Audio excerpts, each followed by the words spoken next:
What is multimedia and ICT? What is multimedia? Multimedia refers to the integration of multiple forms of content such as text, audio, image, video, and interactive elements into a single digital platform or application. And what is ICT? ICT is Information and Communications Technology. Is the term that describes the general processing and communication of information through technology. And what is the benefits of multimedia and ICT in 21st century? What is the benefits of multimedia and ICT in 21st century?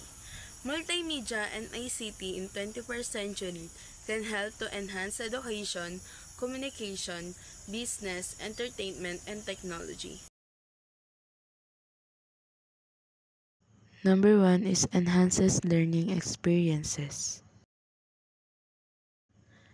Interactive multimedia such as videos, animations, and simulations make learning more engaging and effective. Next is business.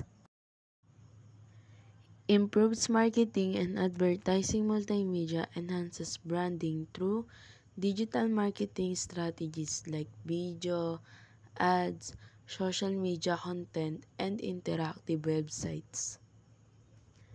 Next is communication.